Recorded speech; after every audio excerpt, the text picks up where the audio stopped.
Les petits drôles, qui, pourquoi, quand, comment. Un podcast de Sud-Ouest pour les enfants. Bonjour Picou. Bonjour Marine, et bonjour à toi qui nous écoutes. Tu es prêt à explorer la nature du Sud-Ouest avec nous ? Aujourd'hui, on part à la plage, mais pas pour se baigner ni faire des châteaux de sable. On va s'intéresser à tout ce qui vit dans ou au bord de l'océan. Les petits animaux du littoral. Les poissons, les crabes ? Oui, mais pas que. Si tu es déjà allé à la pêche dans les rochers ou si tu as ramassé des coquillages sur le sable, tu sais combien les bords de mer sont riches de nombreux trésors.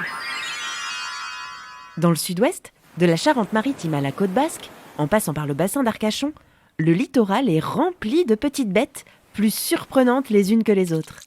Et toutes vivent en harmonie avec leur environnement. Cet environnement, on l'appelle un estran.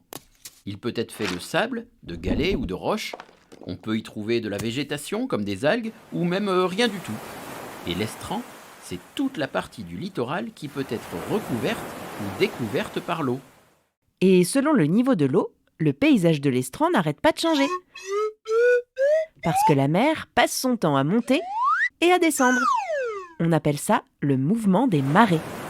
Pour passer de la marée haute, qu'on nomme pleine mer, à la marée basse ou basse mer, il faut compter environ 6 heures. Par exemple, si tu vas à la plage à 10 heures du matin et que la mer est haute, il te faudra attendre l'après-midi, c'est-à-dire 16 heures, pour que la mer soit complètement basse. Et ces marées ne se font pas au hasard. C'est une réaction à ce qui se passe dans l'espace. Oui, dans l'espace. La Terre tourne sur elle-même, pendant que la Lune tourne autour de la Terre. Ensemble, la Terre et la Lune tournent autour du Soleil. Tout cela provoque de puissantes forces qui agissent sur les océans de la planète. Et les marées, elles sont toujours pareilles ? Non, justement. Lorsque le Soleil, la Lune et la Terre sont alignés, les marées sont particulièrement fortes. On observe ce phénomène en période de pleine Lune. À l'inverse, à la nouvelle Lune, les marées sont plus faibles. Pour connaître l'amplitude des marées, c'est-à-dire leur force, on utilise un coefficient. C'est un nombre compris entre 20 et 120. Plus le coefficient de marée se rapproche de 120, et plus la plage sera recouverte à marée haute et surtout découverte à marée basse. Idéal pour aller à la pêche à pied. Le calendrier avec le coefficient des marées est établi longtemps à l'avance. Pense à bien le consulter avant de prendre ton épuisette. Tu peux le trouver facilement sur Internet, dans les ports ou même dans les postes de secours des plages surveillées en été. Et si tu veux en savoir plus sur l'océan Atlantique, va vite écouter l'épisode des petits drôles qui lui est consacré. Si tu lèves la tête sur le littoral atlantique, tu verras beaucoup d'oiseaux marins, comme des mouettes et des goélands. On en parlera dans un autre épisode. Mais aujourd'hui, on reste au sol. Dans les rochers ou les petites mares, les principales espèces que tu peux trouver font partie de la famille des mollusques et des crustacés. Comme la plupart se mangent, on dit que ce sont des fruits de mer. Et il y en a tout plein de sortes. Dans le sable mouillé ou dans la vase, on peut trouver des petits coquillages, des coques plutôt pâles et striées, des palourdes plus foncées et aussi des télines qui sont lisses et nacrées. Tu peux tout à fait les manger crus directement après les avoir ramassés. Ou bien tu peux les emporter chez toi pour les cuisiner. Et évidemment, tu as aussi le choix de les relâcher dans le sable, surtout s'ils sont trop petits pour être pêchés. Mais veille à ne pas les laisser en plein soleil, ça les tuerait. Dans le sable, il y a aussi des couteaux de mer. Le couteau, c'est un joli coquillage fin et très allongé comme un bâton. Et il est assez drôle. Cet animal laisse à la surface du sable des petits trous en forme de 8. Si on regarde de plus près, on peut voir l'eau monter et descendre. Mais attention de ne pas te prendre une giclée dans l'œil. Un peu plus loin dans les rochers, solidement accrochés, tu vas trouver des berniques et des patelles, des espèces de chapeaux chinois, impossibles à bouger tellement ils sont collés. Pour cela, il faut utiliser une lame de couteau très fine, ce qui peut être dangereux. Mieux vaut confier cette mission à un adulte. Plus facile à décrocher, il y a évidemment les moules. Là encore, il vaut mieux éviter de prendre celles qui sont restées au soleil. La petite bête à l'intérieur aura sans doute séché. Et si tu farfouilles sous les algues qui poussent dans les rochers, tu trouveras aussi des bigorneaux. Ce sont des escargots de mer à la coquille plutôt pointue. Quand ils meurent, leur coquille est parfois récupérée par des bernards l'ermite. Ce sont de tout petits crustacés oranges qui ressemblent à des crabes, mais sans carapace. Les bernards l'ermite vivent dans l'eau. À marée basse, ils peuplent les petites mares.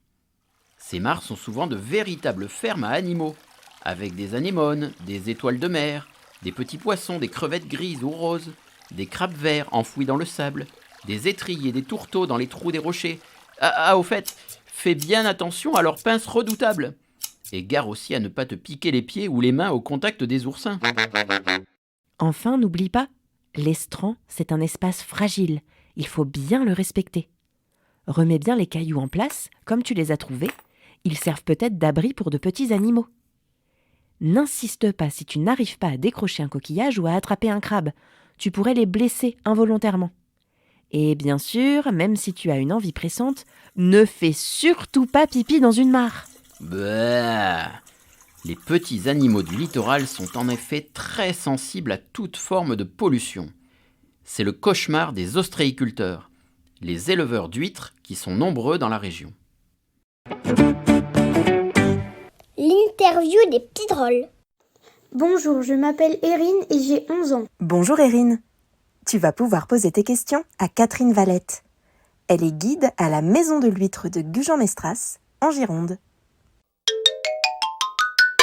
C'est quoi l'ostréiculture ? Alors, l'ostréiculture, c'est l'élevage des huîtres depuis le captage des larves en été jusqu'à la vente. Il faut 3 ans de travail en moyenne pour avoir des huîtres prêtes à consommer. Les larves d'huîtres sont captées grâce à des collecteurs posés dans l'eau, des tuiles, des coupelles ou des tubes sur des tables dans les parcs à huîtres. Les ostréiculteurs laissent les naissins grandir pendant 6 mois avant de les récupérer pour les trier par grosseur et les mettre dans des poches grillagées en plastique où elles vont poursuivre leur croissance pendant au moins 1 an avant qu'on commence à les calibrer en fonction de leur poids jusqu'à l'âge de 3 ans environ. En France et en Europe, on élève une espèce d'origine japonaise, la gigasse, et c'est sur le bassin d'Arcachon et Marennes-Oléron qu'elle trouve les meilleures conditions naturelles pour se reproduire. Pourquoi des fois on dit que la vente des huîtres est interdite pendant quelques jours ? Alors, les huîtres peuvent être contaminées par des microbes, des bactéries qui se trouvent dans l'eau à cause d'une pollution par exemple. Dans ce cas, on va arrêter de vendre les huîtres le temps que le problème soit résolu. Parfois également, on remarque le développement rapide d'une microalgue toxique qu'on appelle Dinophysis. Elle peut apparaître brutalement lors de brusques changements de temps qui peuvent perturber le milieu aquatique. Comme les huîtres filtrent l'eau de mer pour se nourrir de plancton, il va y avoir trop de Dinophysis qui va rester dans les coquilles et si vous en mangez à ce moment-là, vous pouvez tomber malade. C'est pour ça qu'on interdit la vente d'huîtres jusqu'à ce qu'il n'y ait plus de trop d'algues toxiques et que tout rentre dans l'ordre. Des analyses d'eau sont faites très régulièrement par les laboratoires pour surveiller la qualité de l'eau et permettre évidemment qu'il n'y ait pas de problème pour les consommateurs. Est-ce qu'on peut trouver des huîtres sauvages en dehors des élevages ? On peut trouver des huîtres sauvages partout. Il y en a plein dans le bassin d'Arcachon. Les larves d'huîtres cherchent un support solide pour se fixer.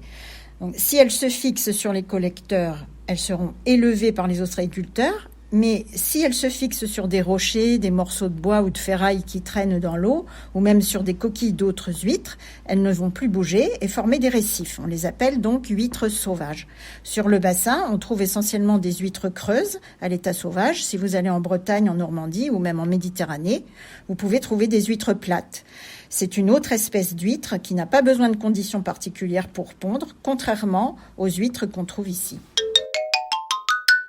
Est-ce que ça existe vraiment les perles dans les huîtres ? Bien sûr qu'on peut trouver des perles dans les huîtres. Il suffit d'un petit grain de sable ou une petite saleté qui se glisse sous le manteau de l'huître. Se croyant en quelque sorte agressée, l'huître va fabriquer de la nacre et recouvrir couche par couche ce petit noyau et cela va former une perle. Il arrive que des ostréiculteurs ou des gens découvrent des petites perles chez nous, mais elles sont souvent irrégulières et pas de très belle qualité.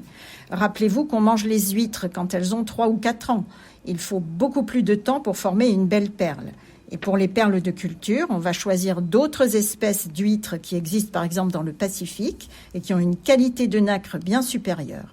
On ne mange pas l'huître, on ne garde que la nacre qui est beaucoup plus belle que celle des huîtres gigas. Chez nous, on mange les huîtres, mais on ne cultive pas les perles.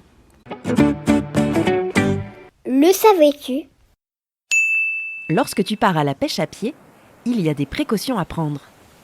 Comme on l'a dit, surveille bien l'horaire et le coefficient des marées afin de ne pas te faire piéger par la mer qui monte. Il faut aussi éviter de partir seul, au cas où il t'arriverait un accident. Et bien sûr, mieux vaut avoir quelques outils pour t'aider. Une épuisette, un seau ou encore des chaussures pour pouvoir marcher sur les rochers. La pêche sur le littoral est très réglementée. Si tu captures des espèces protégées ou interdites, ou bien si tu pêches trop de coquillages, tu peux recevoir une amende qui peut aller jusqu'à 22 500 €. Attention aussi de ne pas ramasser des animaux trop petits. Ce sont souvent des bébés. Ne ramasse pas non plus des crustacés portant des œufs. Ce sont des mamans qui doivent faire naître leurs petits. Lorsque la mer vient de se retirer, il est souvent amusant de voir des petits tortillons de sable. Ce sont des vers marins qu'on appelle des arénicoles. Ils mesurent entre 15 et 30 cm et sont souvent orange et noirs. Ces vers creusent des galeries et rejettent le sable en formant des tortillons entourés de 2 petits trous. Les pêcheurs aiment bien les récupérer pour s'en servir d'appât pour les poissons. On a beaucoup parlé de la pêche à pied dans cet épisode des Petits Drôles. Mais tu le sais bien, l'océan c'est aussi le royaume de la pêche en bateau. Certains vont relever des casiers pour capturer des homards ou des araignées de mer près des côtes. D'autres partent plus loin en mer, parfois pendant plusieurs jours. Les chalutiers traînent des grands filets pour prendre le plus possible de poissons, que tu pourras retrouver au marché. Si tu veux mieux connaître les poissons de la région, tu pourras écouter l'épisode des Petits Drôles sur le sujet.